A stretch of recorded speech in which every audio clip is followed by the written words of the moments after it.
UtilityMuffinLabs.com is the source for podcasts like 25 Years of Vampire the Masquerade, the Nerdwords podcast, and the Playing Hooky podcast, to name a few. We offer gaming, music, and pop culture content, as well as graphic and audio design, voice talent, and more. Go to UtilityMuffinLabs.com to commission us for your audio needs, digital artwork, and advertising opportunities. UtilityMuffinLabs.com, consistently rated adequate. Welcome to the Playing Hooky podcast with your hosts Rachel and Nathan, brought to you by UtilityMuffinLabs.com, consistently rated adequate.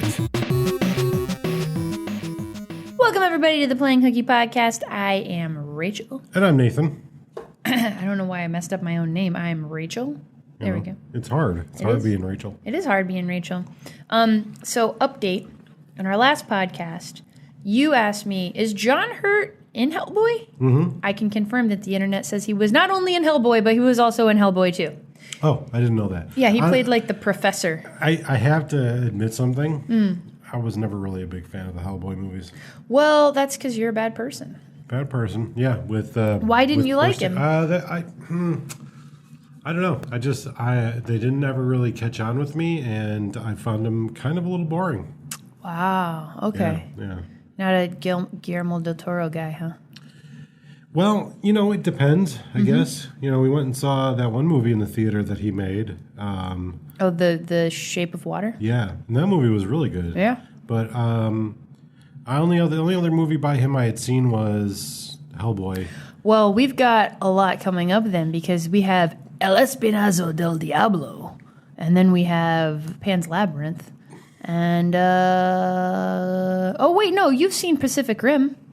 No, I haven't. Oh, you haven't? No, I haven't. How come you haven't seen Pacific Rim? Because I just never got around to seeing it. I guess that's the reason why I've not seen most movies, too. Yeah, it's a favorite among a lot of my friends, but that's just not one I've ever seen. Wow. Well, add it to the list. It is on the list, I suppose. Yeah. Well, we'll get to it eventually. I have no shortage of films to show you, so. This is true. Hopefully we're not always just watching movies. But we could if we wanted to. We definitely could if we wanted to. But we are watching movies for this episode, specifically martial arts movies. So if you listen to the last podcast, you know that we got some listener requests to share some cheesy martial arts movies with each other. Mm-hmm. And we went deep into the cheese aisle. I think if mine is American cheese, which is kind of like not that cheesy, by comparison. Oh, yours is cheesy. Mine is cheesy. I'm just saying, compared to the one you picked out, mine is American cheese, and yours is like straight up like Limburger. I didn't realize how cheesy yours was. I had just never seen your movie because for no apparent reason. There was if it had come on the TV when it came out, I was the appropriate age. I just never saw it. Yeah, so what year did it come out? 1992. Yeah, 92, I was 11. I was the absolute perfect age for that movie. And it wasn't like, I didn't make any conscientious decision. I wasn't like, I'm not going to see this movie. It's stupid. Like, it hit every beat that an 11-year-old into martial arts, or just an 11-year-old boy, would have enjoyed. Yep. Like, it's got other kids. Wait, I don't even think we said the name of the movie yet. We didn't? No. Three Ninjas? Three Ninjas. Yeah. It's a movie. It's got it in the title. Should we just start with Three Ninjas? Yeah. All right. Well, yeah. No, it came out in 1992. Lil Rachel was all about that shit. So I was like seriously excited to watch Three Ninjas because I had never seen it before. Yeah. And it. I mean, I like actually. Okay. So let's go back for a second. I knew it was going to be bad. Yeah. It was. I mean, it's not great cinema, but it's a fun movie. But it's like zingy sound effect bad. It is incredibly bad. Yeah, but it's worse than other, there's a lot of good, I think, movies that are geared towards kids or kids could watch. Like The Goonies is a prime example. Oh, it's not a Goonies. No, it's so much worse than The Goonies. The Goonies isn't bad.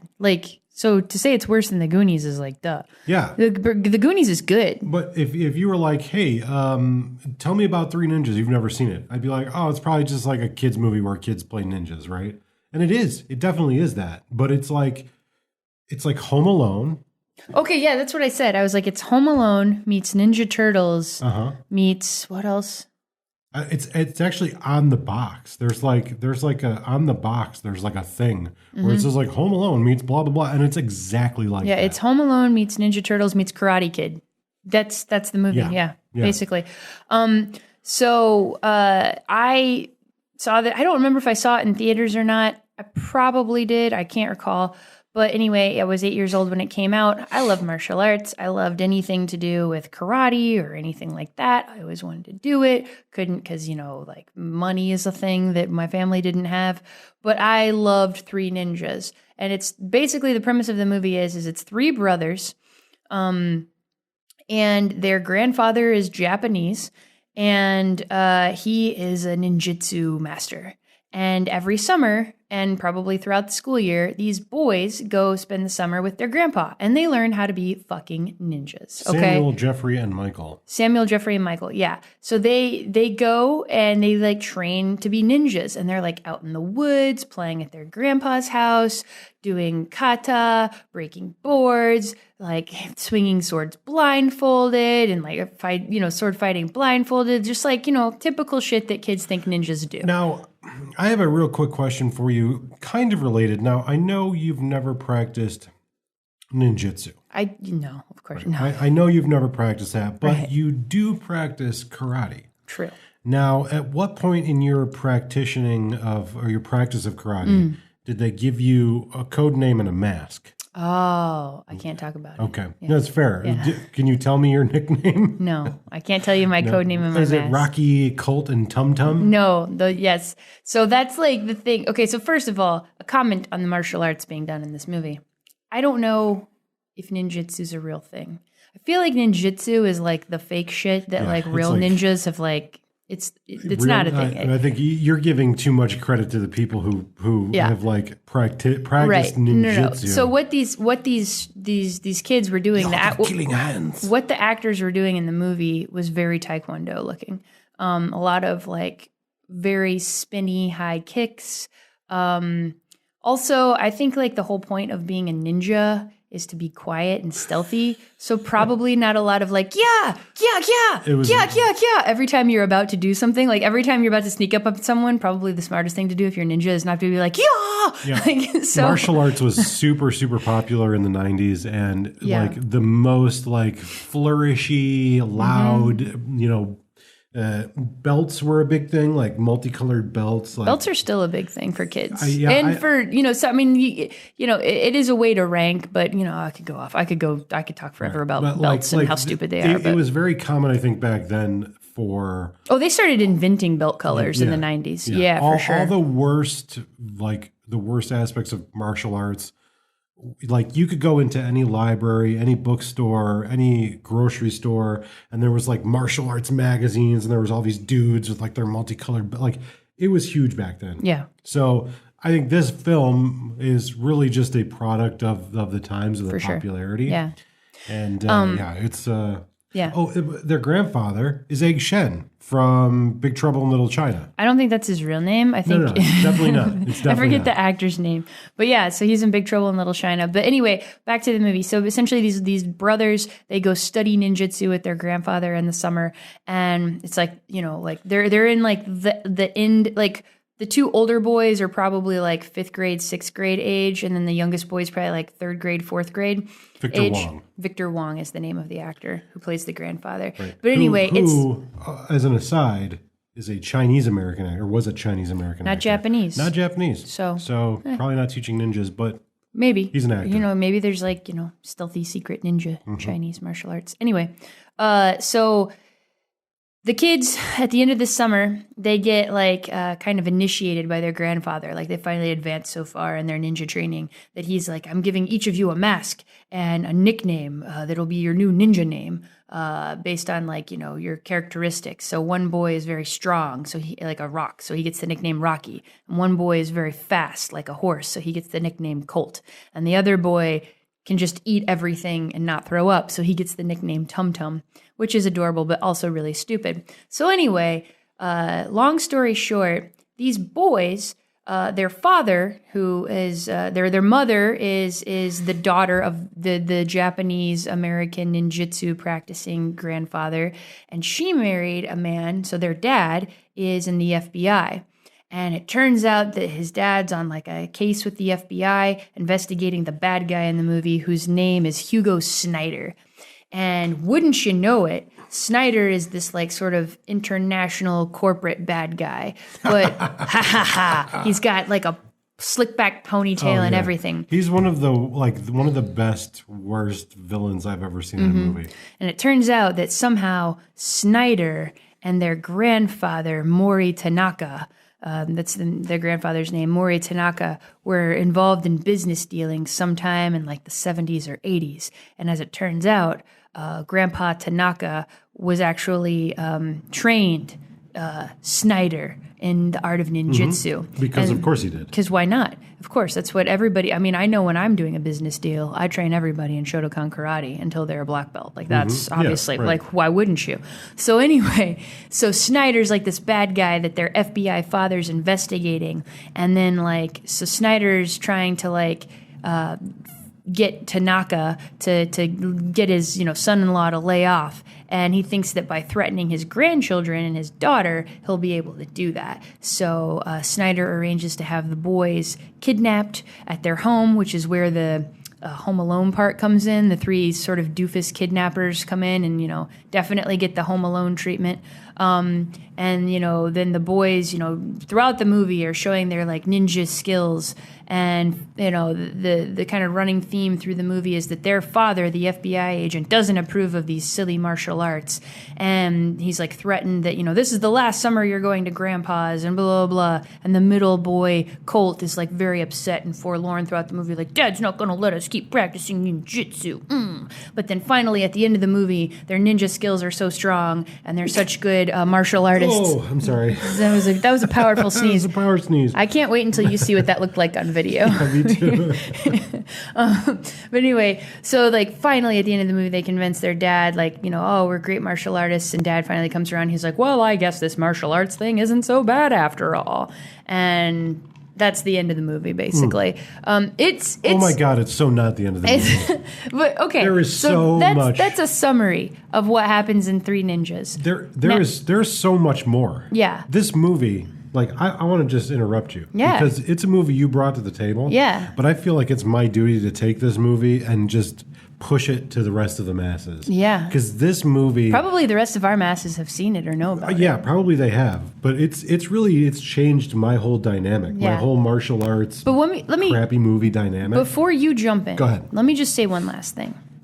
I don't think this is a bad movie.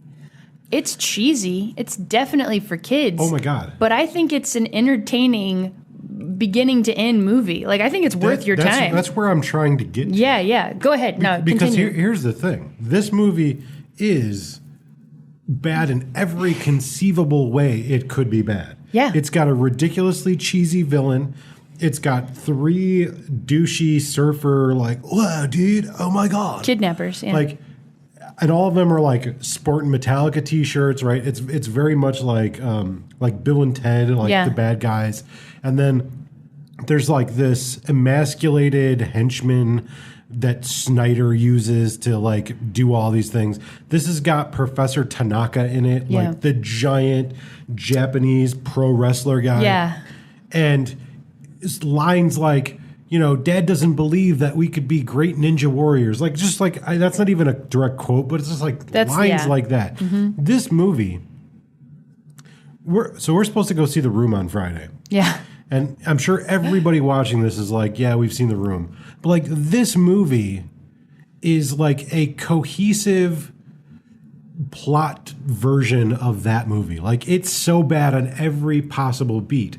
Like, bad sound effects, like plot holes. Like, there's one point where, the boys like punch one of the villains, and there's like a boing. Yeah, like an elderly man in a ninja costume, in a silk ninja costume, like with like the worst stuntman replacing him, like just ridiculous like hallway fight scenes. Like this movie is cheesy for me. it went from like, I can't believe like you're going to make me watch this and not put your thing on silent. No, it's okay.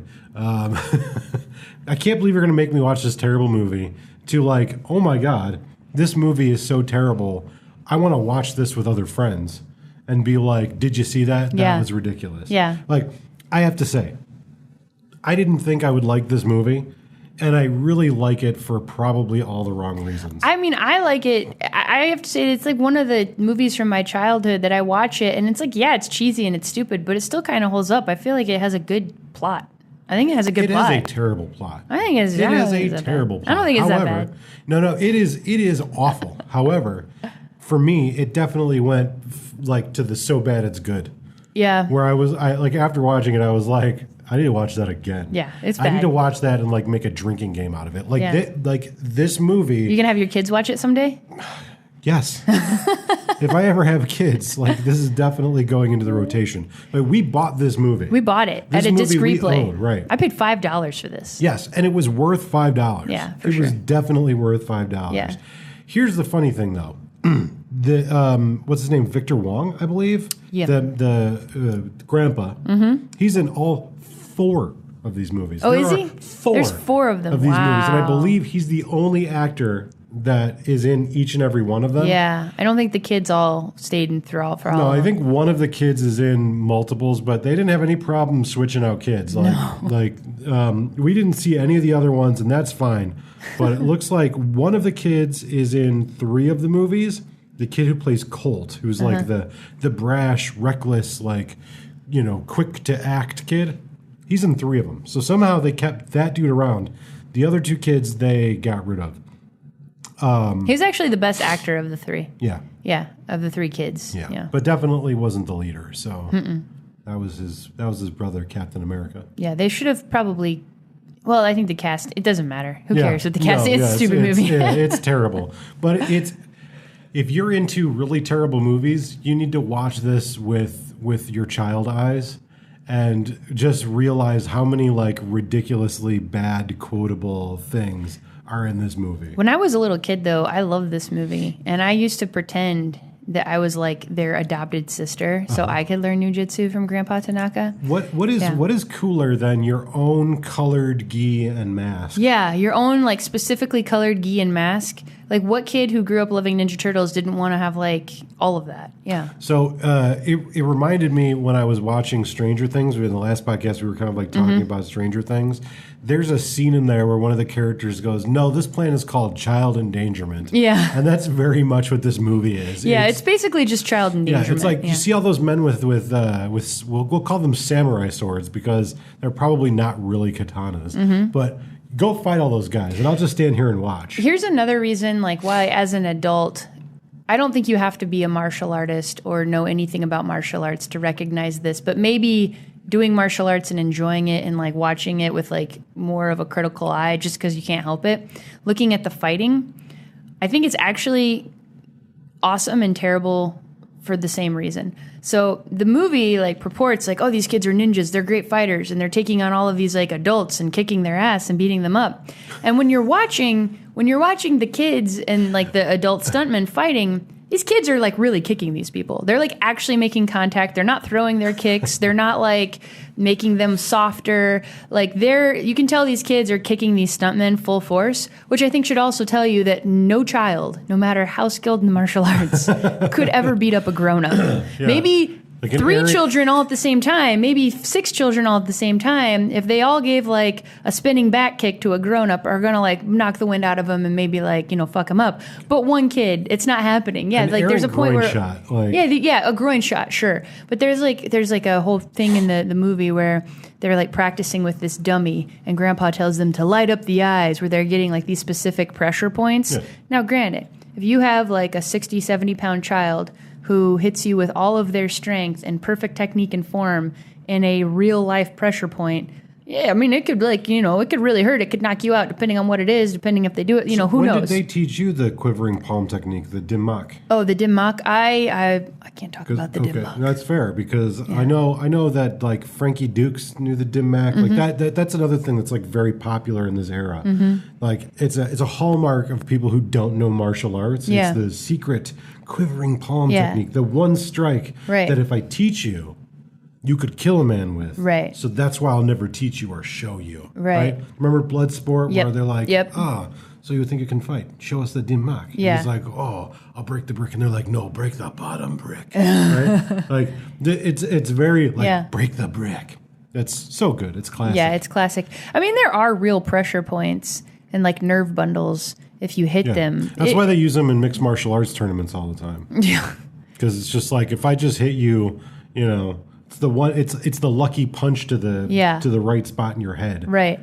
Well, I mean, no. But have you? Okay, real talk though. I mean, you have seen knockouts before where someone just like, I can't remember who it was or what fight, but there were like two guys fighting, and one guy gets past the other one, and then I don't think it was intentional. I don't think he was actually trying to hit this spot, but there were two guys fighting, and one guy moves past the other one, past his shoulder, and then the guy who was defending hit his elbow up this way, right here into the guy's here basically, like in this pressure point behind your jaw, right at the base of your ear, and just hard, like wasn't striking or using any force, but just dink, and the guy passed out. Like the guy got knocked out. It's a real thing, but it's like it takes years of training and years of practice, and everybody's body's different. It's not a thing that a group of three boys are ever going to learn in a summer. It's not Kill Bill like the five-finger quivering palm strike. No. Yeah. Like you could certainly knock somebody out with one hit. Yeah. We just saw it in a UFC fight.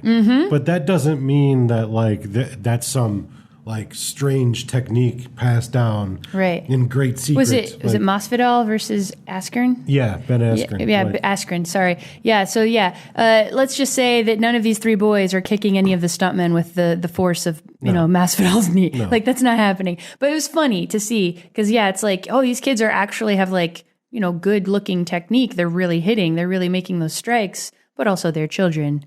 And it's ridiculous. Yeah. So it's kind of fun to look at. I don't know if this is the case, but I feel like maybe the training that that their grandfather, Mori Tanaka, was giving them, maybe Billy got some training from him too. Oh, Billy. From Showdown. Right. Yeah. Maybe Billy was also trained by him. Yeah. So let's move from one type of cheese to another. So let's sweep the leg.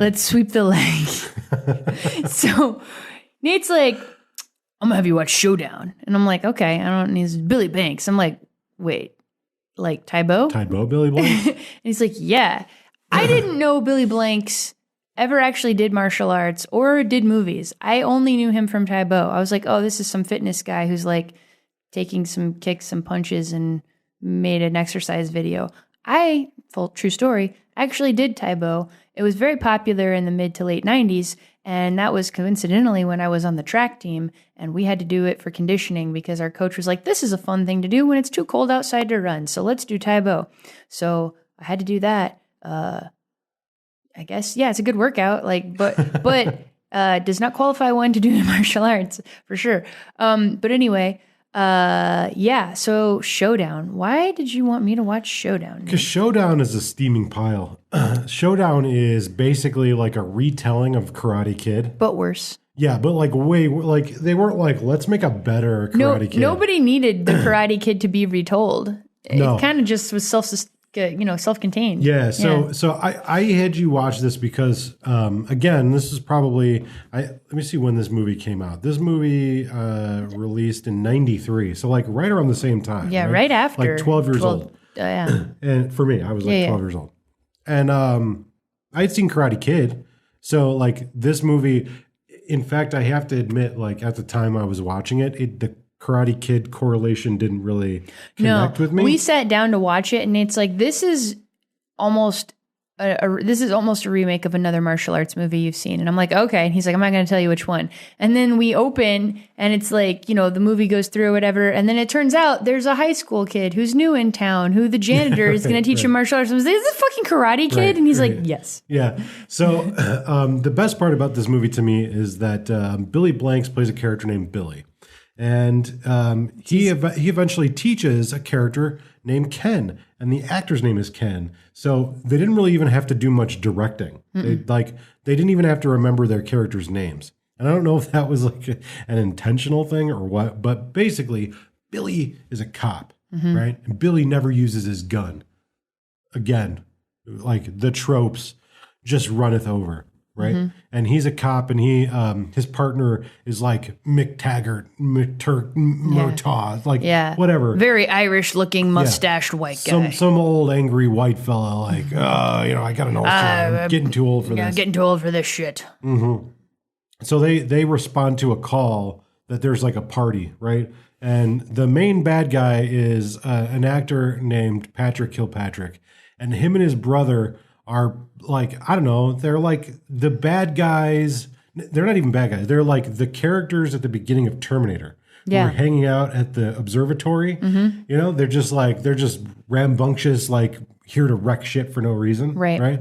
And so they're just having a good old time, harassing everybody and grabbing butts and boobs and like, you know, just don't care. And so Billy walks in and he's like, hey, you get your hand off of them, da-da-da-da. And they're like, screw you, pig. Like, we're not going to take any crap from the law, right? Just unnecessarily bad guys. And so the main villain's brother tries to engage Billy in one-on-one combat, and Billy like shoves him away, and he falls and hits his head and dies. And he's like, you killed my brother, pig. And so he wants to fight him. The other cop comes in, they break it up, but Billy, having led to the death of someone, hangs up his badge and gives away his gun and decides to live in anonymity and be a janitor. At a high school. At the worst high school ever. In the whole world. It's like Fallujah High School. Like, it's so bad. Like, basically, it's every, like, bad stereotype. There's, like, skaters doing drugs and holding pistols. There's, like, gangbangers with, like, every type of gang color. Yeah, there's just kids having sex on the lawn. Just like, people are smoking, like, skateboarding. And then the one actor from, God, I can't remember his name, but he's from Blade Runner. He plays like the big cyborg or the big. Yeah, I know you're talking about. Yeah, he's the principal. Yeah, he's also in like another 48 Hours. He plays the Iceman. He's like just a very ugly man, great character actor. And he's just like this like don't give a shit vice principal. Yeah. Right? He's the only authority figure you ever see in the entire movie. And he's just like running around like, hey, you want to go to jail? Quit smoking. What are you doing, knucklehead? Go back to class. Yeah, there's like another one. It's like, hey, pissant, did any of your parents' kids graduate from high school or not in prison? Like, it's just like the worst. Did your parents have any kids that survived? Yeah, kids that survived. And so but it's like no high school is that bad, like no, or that diverse. Right. If it is that bad, you know what I mean? Like, and then so Ken shows up, and Ken is brand new in town, and he's there. His mother drops him off, and he's brand new in town because his mother lost her job, and so they just moved to where work was. And she moved to Los Angeles thinking she would find a job. Yeah, but then she gets a job as a waitress. Karate Kid. Right. So up until this point, it's completely Karate Kid. And if you've seen Karate Kid, you know where this goes. He, finds his way into school, and there's like this badass karate master and his cronies with like blonde poofy hair. Right. It's the worst. Like, and these kids are like, they're 40. Yeah, they're definitely not high school age. Right. Like the main bad guy. He's like just like douchey karate guy. Yeah, the main bad guy is so old he's getting up to pee 3 times a night. Like he's definitely not a teenager. So Ken gets into class and he locks eyes with this beautiful girl who is what is the actress's name? I don't know, but she's married to Ben Stiller. Yeah, Ben Stiller's wife is in this. It's like one of her first movies. I cannot remember her name. Oh, geez, what is it? It is Marsha Brady. No, so it's not her. So you know who we're talking about. Yeah. I apologize, but let's see. Christine Taylor? Yes. Is that her name? Yeah, I think so. Yeah, Christine Taylor. American. Yep. Christine Taylor. So, Christine Taylor. So this was when she was like, she still looks like herself, but she's very young. Like she probably was a teenager because she still kind of has that like baby face a little bit. But yeah, she was... Did they get divorced? They got separated in 2017. Okay, so not Ben Stiller's wife. Yeah, they're separated. But anyways, you know what we're talking about. All relationships end in divorce or death. Yeah. So anyways, Kenn locks eyes with her, and the bad guy, the karate guy, he's like so pissed because no one talks to his girl. Because like he I think owns his name's her. Steve. Yeah, that sounds like douchey enough. Steve. Probably. By the way, the partner's name is Spinelli. Spinelli. Yeah, so It's very... it's very stereotypical. Anyway. So Kenn Marks, he meets this girl. Oh, by the way, he moved from Kansas. Also incredibly stereotypical. Yep. And Julie's boyfriend's name is Tom. And he's the high school bully. And he sees Kenn talking to Julie. And that's it. You can't talk to my girlfriend. She's his property. Yeah. Because he's been learning from the bad guy from the beginning of the movie. We find out that his sensei is the bad guy whose brother got killed at the beginning of the movie. Do you remember Cobra Kai? It's kind of like that without the cool Cobra Kai stuff. Yes, right? it is. Cobra Kai was like, strike hard, strike first, show no mercy. This is like never fail or something like that. It's like it's like a corny retelling. Like they couldn't use it. Yeah, so. It's like, and instead of it being like a storefront dojo like Cobra Kai, it's like in the weird back room of like a strip mall. Like you can, like that's another there's like stupid. A dragon in front of the door. A stupid thing about this movie is like some of the locations that they chose are just dumb. So you can see where this is going. Eventually, like, Kenn hooks up with Billy, and Billy teaches him martial arts or karate or whatever the heck, kickboxing or whatever it is, to kind of defend himself against the bully, right? Right. And the place where they're always training is like so first of all, every time Kenn walks up on Billy or like goes to find Billy, what did you say that Billy was always doing? Sorting wires. He's always sorting some wires. He's like in his janitor's office, which apparently the most important thing for him to be doing all day, every day is like sorting wires. And not fixing the leaky pipes. Yeah. That are so just then they're training everywhere. in this area that's like a creepy basement that you would maybe see like Buffy the Vampire Slayer fighting a vampire in one of those in that show. But he's always there like sorting wires while the ceiling's dripping water. Here's where it actually is. It's like at the Foundry from Terminator 2. Yes. Do you remember? Like the Foundry from Terminator 2. But like after all the stuff happened in Terminator 2, when they had to like fix everything and they just sprayed everything with water. Yeah. And then they were like, we can't fix this. Let's just leave. Then Billy moved in and was like, this is my office. Yeah, because that's what high school basements look like is leaky foundries. Yeah, leaky foundries. And so Billy is apparently living there. Yeah. Because even though he has a job, he's clearly homeless. Yeah. Because he's always there. He's always there, morning, noon, and night. He's never not there. Just sorting wires. Just sorting wires, waiting for Kenn to show up. And then but his gym is like the homeless gym that's like made like if Billy were homeless and he had to just like make a karate dojo out of like pots and pans stuffed into a duffel bag. Yeah. That's where him and Kenn train. Yeah. And they train for many montages. Mm-hmm. This movie has not one, not two, not three, but four 4-minute-long training montages. Yeah, where they're just like Kenn's just getting a little bit better, and there's like he's trying to get the jump up and swing around kick, like the Jean-Claude Van Damme kick, right, and he just can't get it. Like he's just so good at everything else, and eventually he even gets so good he can beat Billy, like get Billy off by surprise. But it happens like in the span of 2 months. I don't even think it's like 2 months. You think it's like a month? It's like 3 weeks. 3 weeks. Right? Like he's just like, oh, now I'm a martial arts master.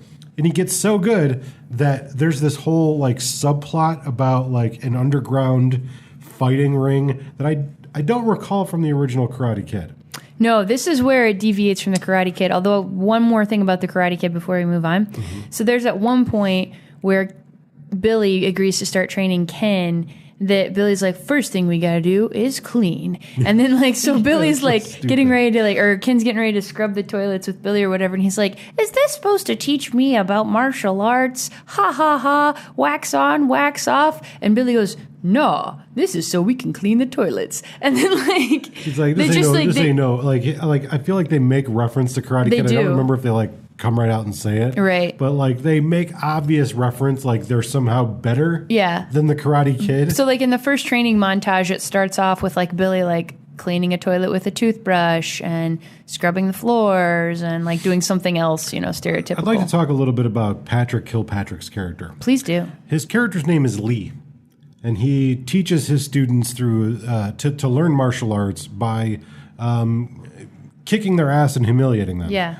And also his fighting style is that tested martial arts style where you sort of walk around like without defending yourself, and you just strike people with your hand and you yell real loud. Yeah. And you like let them come at you and you just move and flip them. Yeah. It's almost like his style of martial arts is like, that fake martial arts style where like the senseis like they touch their students. Oh yeah, where right? people just like they use their chi. Their chi. Yeah. So it's not quite like chi level, but it's like Basically, he just stands really stiff with his palms out, and he waits for you to rush at him, and then magically he throws you to the ground and goes, yeah, and he makes like these like grimacing faces. Did I mention his character's name is Lee? Yes. Okay, I feel like that really needs to be emphasized. Yeah. Like the writing in this movie is so good. They just name him Lee. Yeah. Yeah, not Bruce Lee, not like Lee Harvey Oswald, not Leroy, just Lee. Lee. Yeah, he's just Lee. And then there's like, what's with the woman?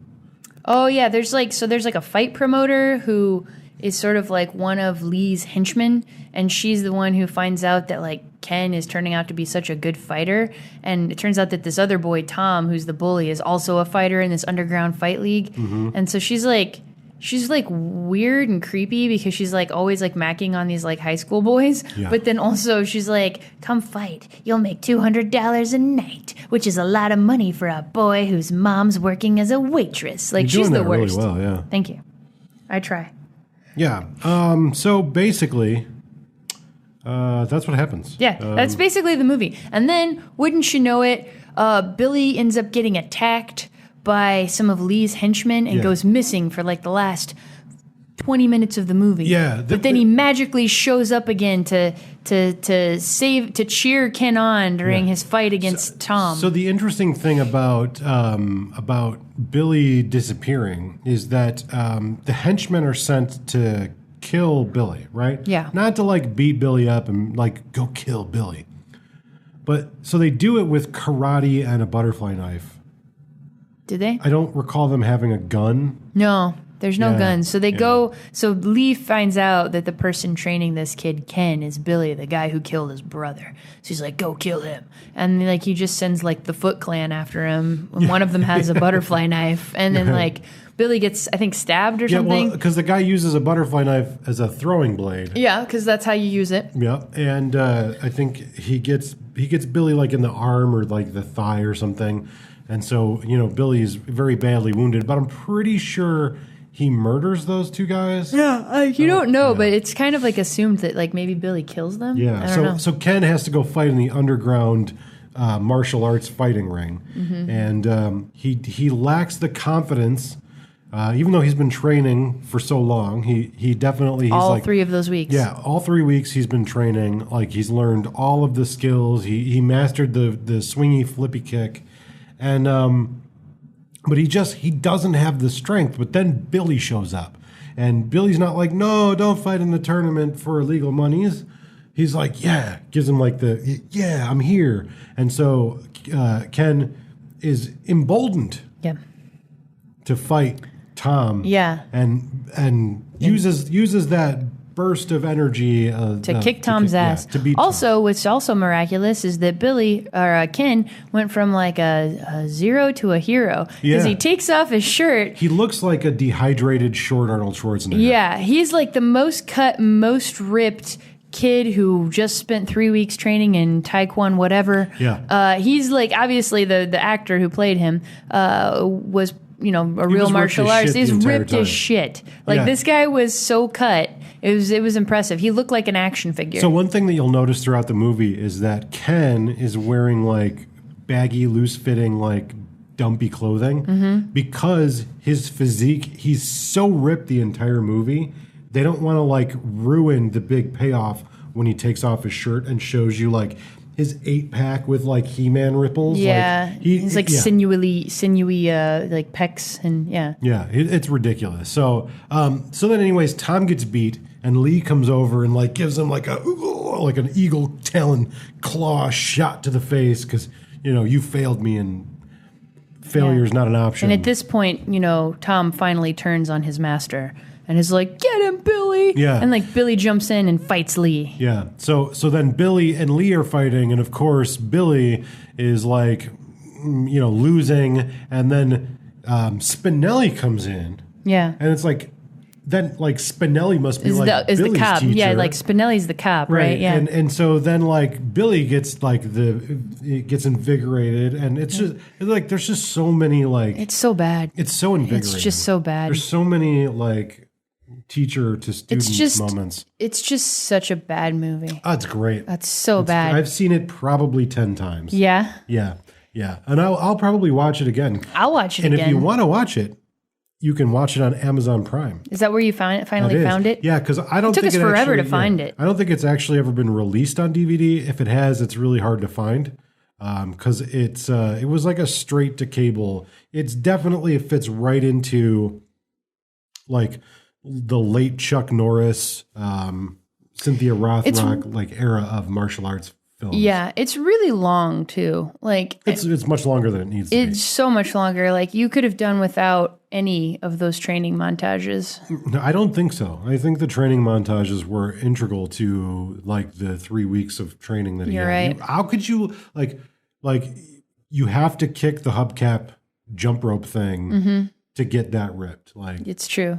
For every day for 3 weeks. So I think that like they probably had access to an abandoned school because like there's so many scenes from like at the dark gym. Yeah. And the theater of that school. Oh yeah, there's this one. Oh, so when Billy is being like pursued by Lee's henchmen who are trying to murder him with karate and butterfly knives, like he like loses them by going into the school auditorium, which is like basically a concert hall. Like there's no high school except for maybe in like the richest parts of the country. And even then I don't believe that they would build something like this that looks like this. I mean, yeah, it was like a concert hall. Like it was huge. And I'm like, okay, like clearly they had some trouble finding. A soundstage. Yeah, it was probably a soundstage. Exactly. Yeah, they had some trouble finding good locations for this. Yeah, I'm thinking the budget was probably really small. Oh yeah, it was most likely very. What did they say? It doesn't say. Doesn't even list the budget. Sorry, I'm yawning. No, it doesn't. It does not say. So anyway, it's terrible. So we have done our duty.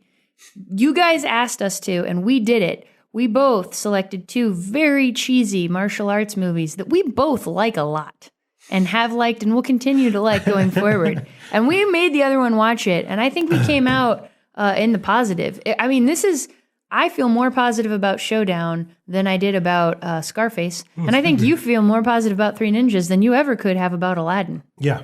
So No, I definitely like Three Ninjas better than I like Aladdin, for sure.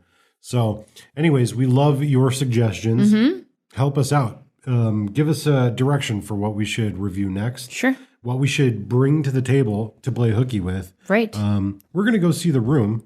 We're going to see The Room. We will have gone and seen The Room by the time this comes out. True. And actually, we've got a lot of things coming up that we could potentially, work into the podcast. There's Gen Con coming up. There's a couple of, at least one concert we might go to. So there's a lot of stuff coming up, but we have ideas, but if you guys have any ideas of things you'd like us to review, maybe throw them out there and we'll see if we've got a copy of it, if we're interested, if we have time. We always love your suggestions. Yeah.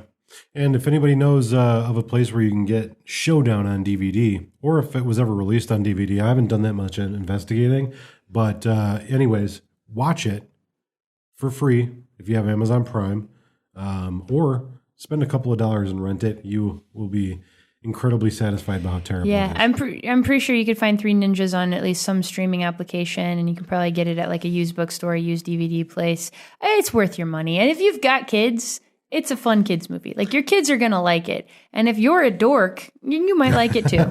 Now, for sure, while we were hunting for Showdown, I found a DVD copy of Shogun Assassin, and that's a movie that she hasn't seen. A lot of people probably haven't seen it. It's Lone Wolf and Cub cut into a movie. So I'm going to make her watch it. I don't know if it's going to be part of a podcast, but next time, if we do get a chance to see it, we'll at least get your comments on it, because that was kind of like my consolation. Is it a Japanese movie or is it American? I think it's Japanese, but I think it's an American, like, condensed version of a Japanese show. I'm not really super sure. Well, but we'll find out and we'll let you know. It's awesome. You'll like it, I'm sure, and we'll talk about it next time. But I don't know if we're going to be reviewing it as part of this. But yeah, so I have no idea what we'll be doing next. Me either. But it'll be entertaining. And hopefully. Follow us on Twitter. Yep. Go to our website. Do all the cool things. utilitymuffinlabs.com. Yep. Rate us on iTunes. Anything else you want to? No, I'm good. Cool. Yep. Yes, please leave us a comment, rate us on iTunes, share us with your friends. If you like, listening to us, or you like watching the video, leave us some positive comments. And until next time, I'm Nathan. And I'm Rachel. Hey folks, this is Rachel from utilitymuffinlabs.com. If you enjoyed the Playing Hooky podcast, think about supporting us. For more podcasts, art, videos, and gaming, go to utilitymuffinlabs.com. Follow our podcast on Twitter @HookyPodcast, on Instagram and Facebook at our Utility Muffin Labs name, and support us on YouTube at Utility Muffin Labs. Check out our other gaming-related podcasts, 25 Years of Vampire the Masquerade and the Nerdwords podcast. Thank you all for your support. Utility Muffin Labs, consistently rated adequate.